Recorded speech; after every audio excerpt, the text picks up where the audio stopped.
March 1932, McComb City, Mississippi. A town founded some 60 years earlier by a former Union officer and veteran of the war between the states. Colonel Henry S. McComb seeks a location for a railroad car repair shop on what will become the Illinois Central Line. He chooses a site in southwest Mississippi, between the newly formed small towns of Magnolia and Summit, Mississippi, satisfied that this location is far enough north of the city of New Orleans to spare his workers from the temptations of the day. During the late 1800s, as the railroad's role in the development of the country becomes increasingly important, the Illinois Central Repair Shops evolves the town into a bustling regional center for agricultural and commercial trade. For over a century, during periods of prosperity and recessions, expansions and furloughs, through periods of war and peace, this vitally important business venture would give the town its identity, providing a lasting financial cornerstone for its citizens and merchants, and will later occupy its rightful place in the city's proud heritage as a railroad town.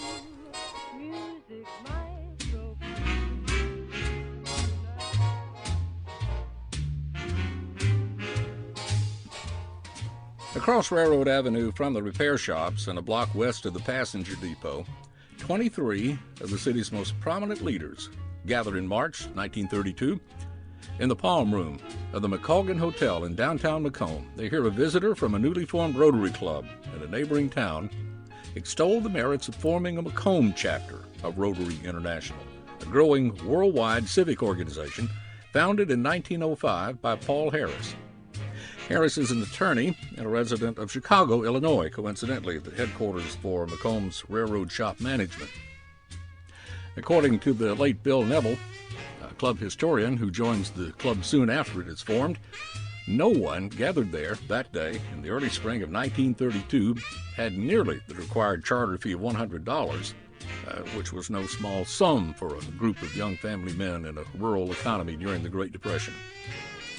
Edgar G. Williams, a young local attorney who also serves as state chairman of the executive committee of the Mississippi Democratic Party, steps forward and offers to help to get the club started by paying the required $100 fee. With that fateful deed, the Rotary Club of McComb becomes club number 4006, the newest member of Rotary International, on the 22nd of March, 1932.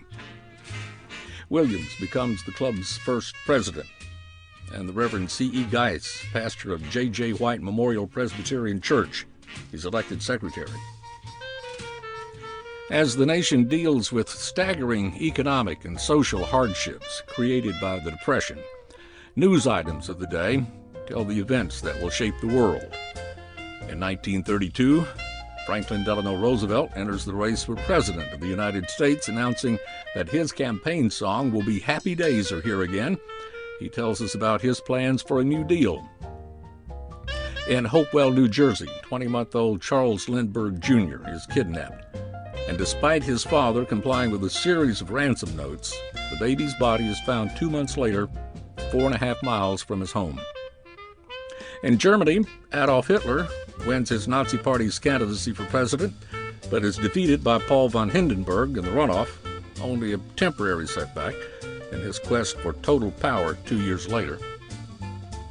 In Washington, D.C., the 20th Amendment to the U.S. Constitution is sent to the states for ratification, and Iraq, a country with newfound independence from Great Britain and located in the Middle East, joins the League of Nations. And so it is in 1932, when 23 of McComb's most prominent leaders of business and industry convened in the Palm Room at the McColgan to learn of Rotary International. The problems and challenges of the day do not deter these new Rotarians from pursuing their cause to make their world and community better through a sincere and collective dedication to their desire to serve their fellow man through the ideals of Rotary International. One such founding member is J. Oliver Emmerich, publisher and editor of the weekly newspaper, the McComb Journal. As a charter McComb Rotarian and young newspaper publisher, Mr. Emmerich's early coverage of the organization's meetings, program speakers, and club's activities plays an important role in developing the community's awareness of Rotary.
Mr. Emmerich's steadfast commitment to Rotary and his belief in the organization's ideals are evident from the start, not only in his coverage of the group's meetings, and by Mr. Emmerich becoming the club's first district governor in 1937, but by the principles instilled in those members whom he invited to join.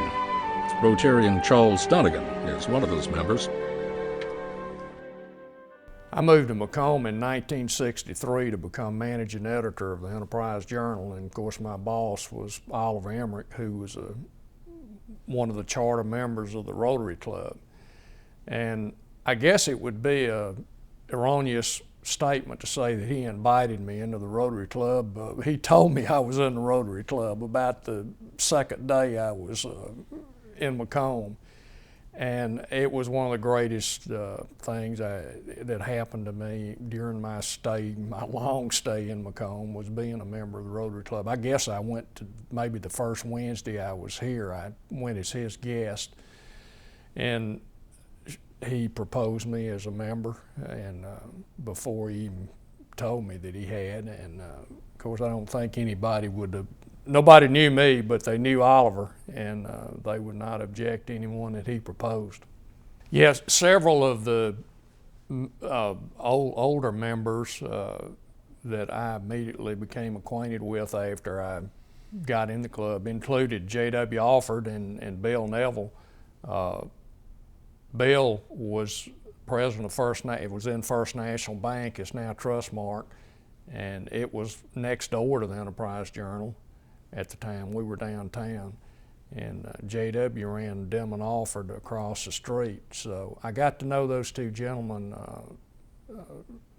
quickly after I got to McComb, and they were both just great guys. One thing that I remember about Bill Neville, and a lot of people can attest to that, if you did anything of any consequence, Bill would always write you a letter or a note. And he passed out Christmas presents every Christmas. He was just a prince of a gentleman, and J.W. was too. And they were great friends and great members of the McComb Rotary Club. Other Rotarians whose fathers were early members of the club tell of their dedication to Rotary, and particularly the importance of perfect attendance. Dr. Ralph Brock's father, the late Dr. L.W. Brock, was an early member of the club. Dr. Ralph recalls the importance placed on attendance and recounts other fond memories. I grew up in a house that my dad had joined the Rotary Club. Later I found out in 1935 when I was 10 years old. And I heard about Rotary many times, and of course when I had the opportunity to become a member, I felt like it was a real honor. And when I came in 1953, attendance was very important. In fact, the club usually had anywhere from 98 to 99% attendance at all of its meetings, including the ones that could make up meetings. And we felt like it was so important. They did several things to encourage people to make up and keep the attendance up. At one time, the Rotary Club bought a goat, and if one missed a meeting, then the Rotary Club delivered that goat to that person's house, and he kept the goat and took care of it until somebody else missed a meeting, and then he could take it over to that one, and we rotated around. And it probably lasted maybe 6 months to a year, but it got a good job going. Along the way, the projects to which Rotarians endeavor create a legacy of service that continues today. One only needs a quick review of the countless causes in which the Rotarians of McComb have participated to understand their love of community.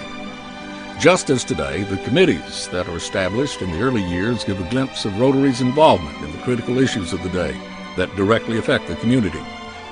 The existence of a committee called Crippled Children's Committee, for example, poignantly reflects a time well before the discovery of the polio vaccine, when many of McComb's citizens were struck with this debilitating illness.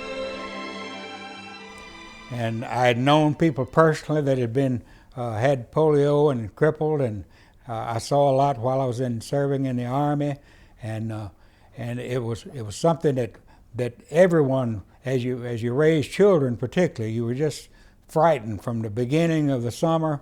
My wife went to a camp in North Carolina at the summer, and every time the first case of polio, they'd close down all the camps and they closed down all the swimming pools because they really didn't know. They didn't know how polio was transmitted or it was spread from one to the other, so they just took what they thought was the best way out. Since the beginning in 1932 and in the decade since, the club supports many causes that provide great benefit to the public. The first and earliest known club resolution was given in support of the establishment of a public county health department, an idea which at the time is met with great resistance by a large segment of the area's farming community, concerned that they'll be unable to meet the imposed safety regulations. McComb Rotarians, led by their first president, adopt a resolution that supports its establishment, and the health department opens later that year.